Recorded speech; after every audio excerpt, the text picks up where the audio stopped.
Kuro, I love your game. I love your game. I really do. But something has me questioning my entire existence right now, ever since I noticed it. Is that crit damage on a 3 cost? Huh? Hello, welcome back. My name is Mikino. In this video, as you can see from what I have pulled up, I'd like to share my thoughts on this, frankly, dog water guide depot that Wuthering put out. Don't get me wrong, the idea is great. You have all your resonators here, and as you can see the ones you don't own versus the ones you own, and it'll rate all of your builds, give you suggestions, as you can see from all of this, just scrolling real fast. It even tells you the weapons you can have and all the teammates you can potentially use that are good for this character. But as much as I'd like to say, rip Pridwin. Pridwin's dead.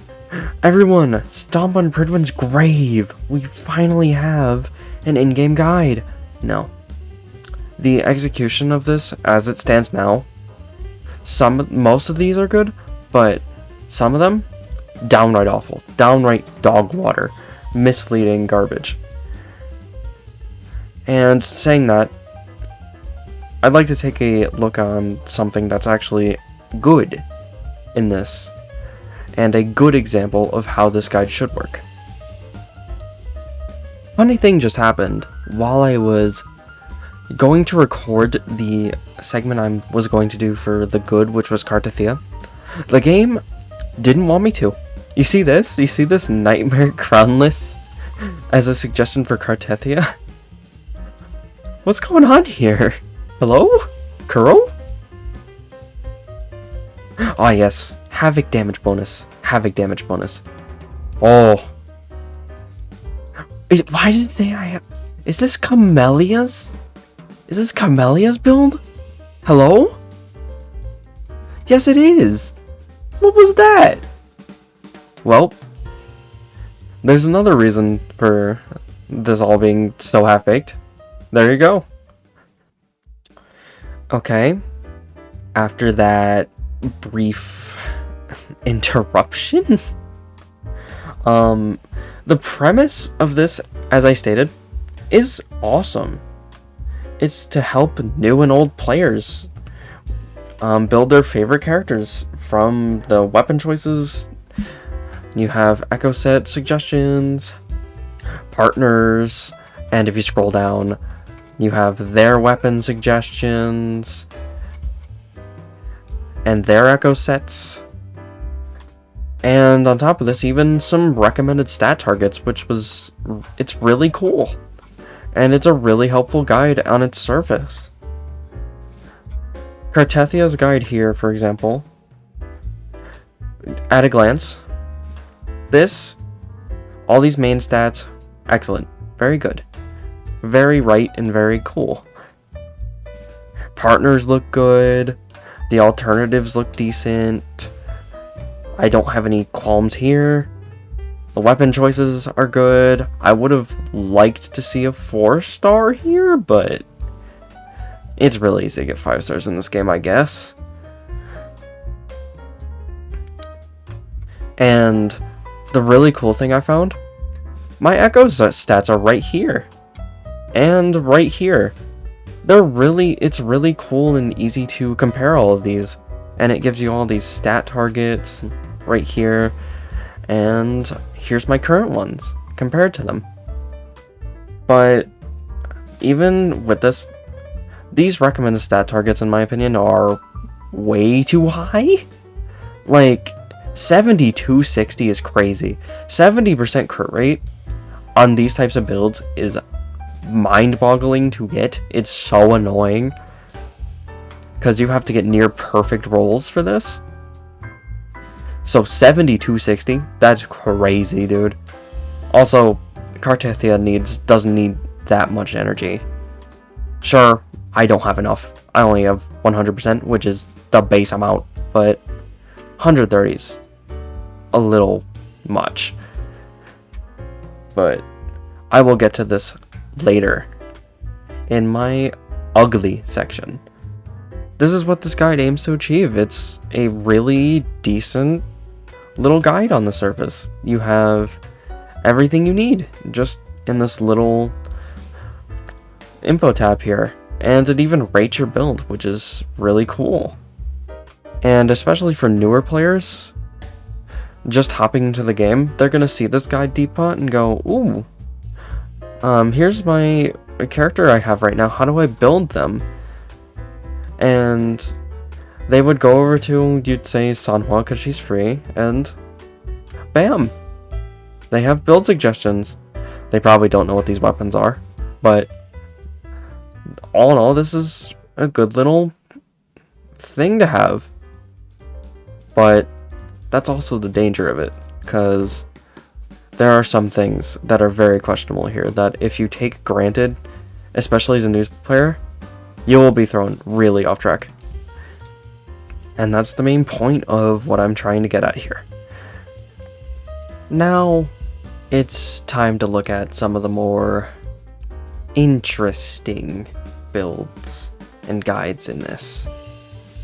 Going back to what I alluded to in the intro, let's look at Zani, our beautiful goat woman.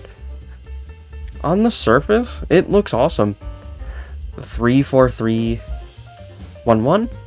That's exactly what she wants. She wants this main echo. Exactly. These are some good weapons for her. BB, obviously our main best in slot support, along with Shorekeeper, but you can also use Spectre Rover and Verena.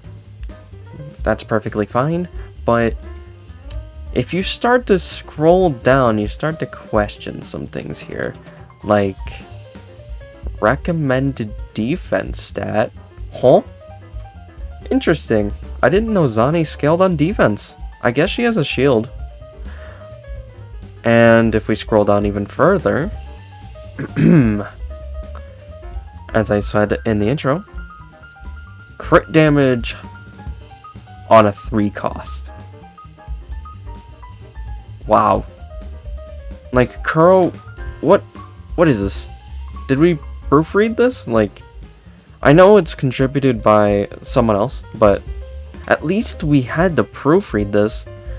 A new player's gonna look at this 3 cost crit damage and go, oh, I have to farm this dude until I get a crit damage of him. Oh, huh. Why is there no crit damage pieces dropping? I've been farming for so long. Turns out, only 4 costs have crit damage on them. Ugh.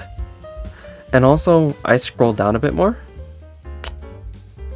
Funny thing. It says I don't own Spectre Rover because I'm on the Wind Rover right now. Not a big deal here, but just thought it was funny. Now then, time to look at another questionable one that I saw. Cantarella. As we see here, already off to a bad start. Nightmare Crownless, Havoc Eclipse on Cantarella. Cantarella is a sub DPS, not a DPS. I mean, you can run her this way. This exists, but it's not the preferred. And it shouldn't be the main thing that pops up in your face as soon as you load in.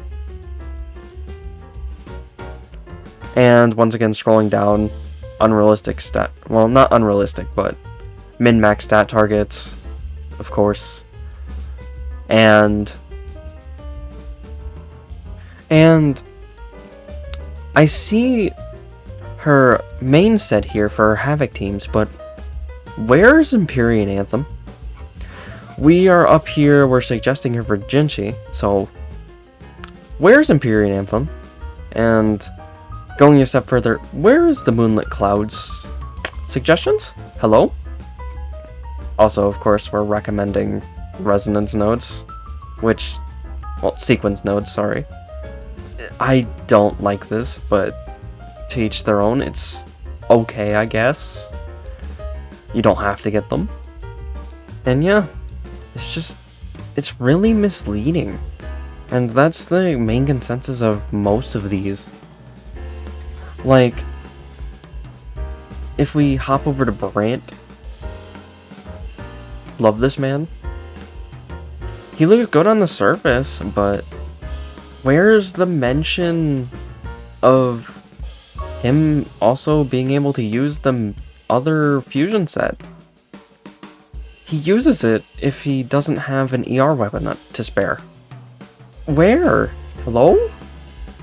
Not every player is gonna have his main weapon, and he's better off, instead of using this 4-star right here, he's better off using the standard 5-star sword and running the 1.0 fusion set. Like, it's just so off to me, and it could mislead all of the new players coming in, and even old players who want to build characters and don't read, but new players won't know any better. If they look at this, they're gonna look at the first thing they see, and they're gonna see something like this, and they're gonna go, oh, she's a DPS, I should build her as a DPS.